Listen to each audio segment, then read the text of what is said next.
some cities in Italy, half the population gets wiped out. Of who infringed on who? Who would the government go out would protect? So it's a bunch of lists of parts and how they're related to one another. Usually when you have a good idea, you're like, oh my gosh, I can't believe I thought of this thing. This is amazing. Oh my gosh. Or it's just magic.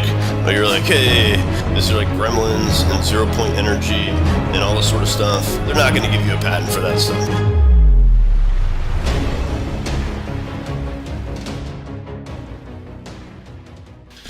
So now I'm going to try and explain to you patent claims, the most important part of a patent application in about 15 or 20 minutes. So this is what it feels like to do a patent. You're on this sort of idyllic shore here. You're out there and you're like, yeah, my life is great. And then all of a sudden you're like, oh man, I had a great idea. This is Joe Inventor, and Joe Inventor has this invention he's made. It's a closed grid.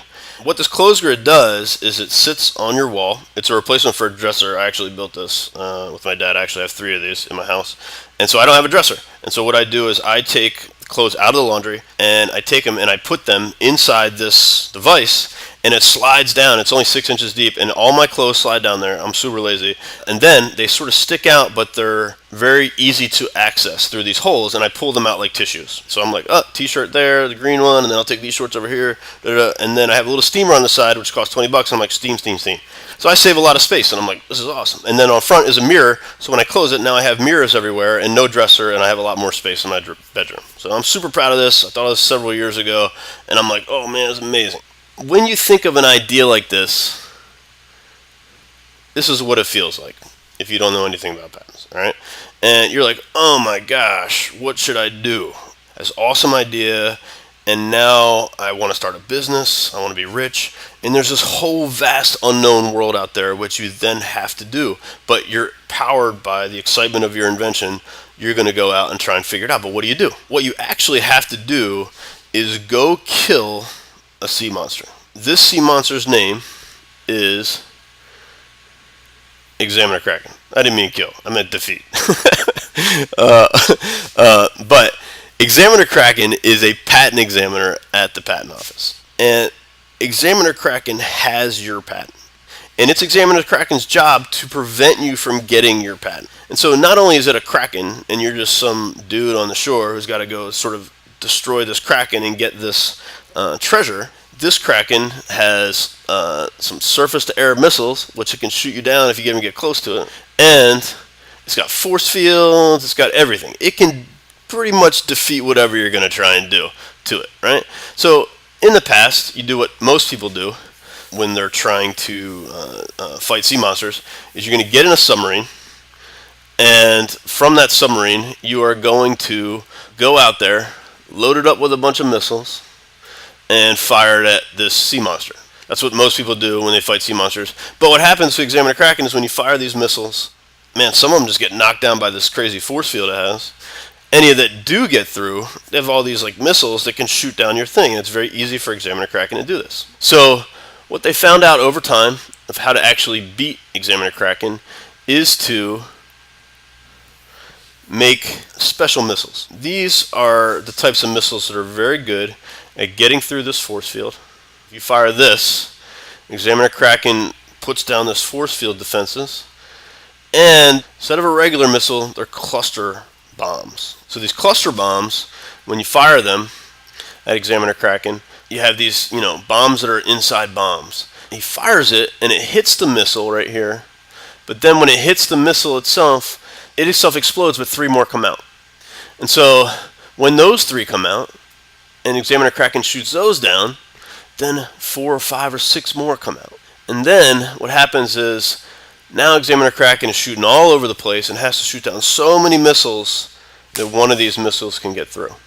Here's that one that gets through, hits Examiner Kraken, and you get your patent.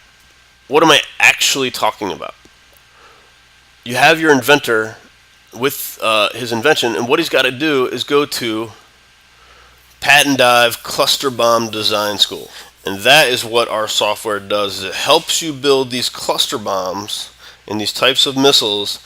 They're going to defeat the Kraken. You have your friendly sort of character over here on your left, and your software that's going to help you take your invention to build your missiles. So how are these missiles actually built? So it turns out, in order to build these missiles, that they're actually powered by the functions of your invention. Okay, so at its highest level, you have your invention itself, and this is the outside bomb. Okay, and what you want to do is you want to split those, or excuse me, split your invention into its functional components as best as you can in a hierarchical manner. So here we have this closed grid, this thing that I've invented, and I split it down into its two functional components, which is the storage unit, which is on the left, and the cover unit, which is on the right. Now I made up the term storage unit. It does not exist out there. This is one of the things, is you can name things whatever you want in patents, but I named my missile the storage unit missile, and I named this missile over here on the right the cover unit missile. And so that gets me two more nested components inside my missiles. Now, next, you want to continue to break that down. So here we have the cover unit, which we've broken down into the frame and the mirror and the door. Once we do that, we want to continue to break it down even more. Okay, and we take the mirror, and we can break the mirror down into the front side and the back side. And what we're doing there is basically breaking down an invention not by its parts, but by its hierarchy of components. Okay, and so this is a very common thing to do in 3D modeling, actually, which you have components within components, and it's pretty much the exact same thing.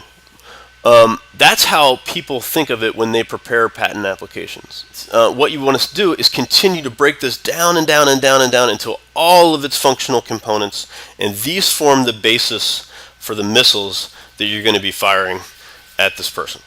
Now, the rule is you can build out all of these missiles, but once you leave shore with your missiles in your sub and go out and try and fight the examiner, you cannot get new missiles.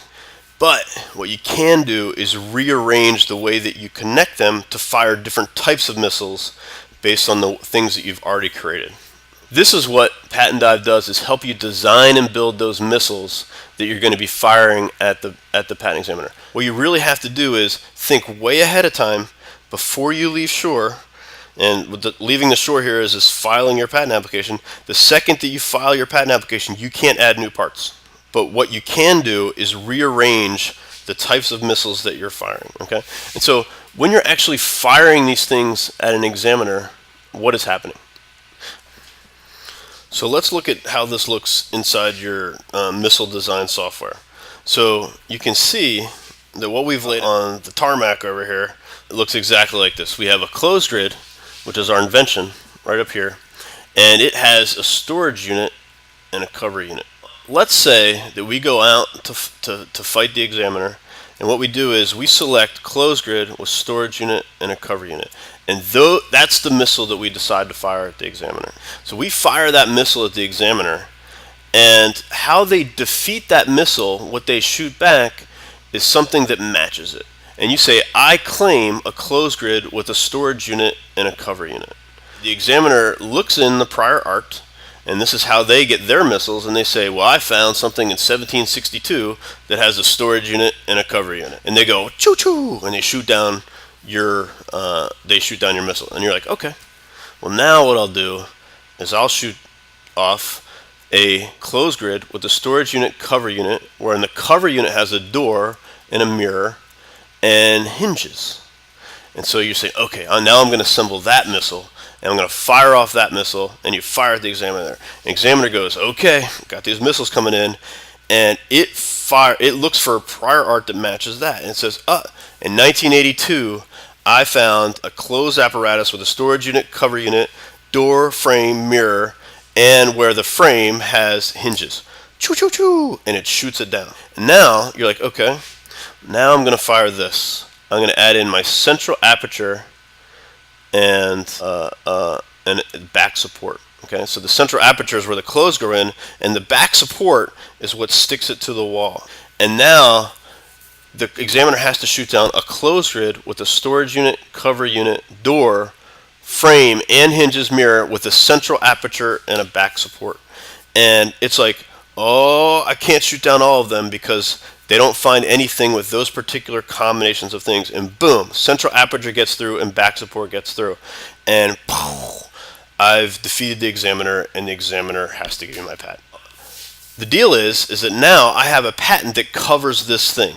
It has a closed grid with a storage unit and a cover unit, and wherein the cover unit has a door, and a frame has hinges, and the cover unit also has a mirror, and then the storage unit has a central aperture and a back support.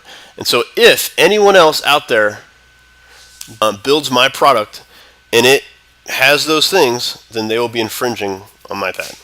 And that's how patents work. That is the most fundamental concept of patents and how they work, and it's very different from what people think it is.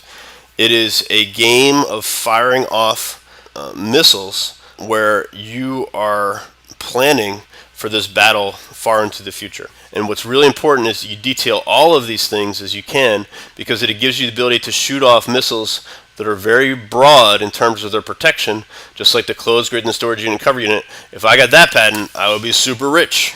But there's prior art out there, all right, as you can gather, and as I begin to limit it, I limit my protection, but I also increase my likelihoods of actually getting through that missile defense and getting the patent.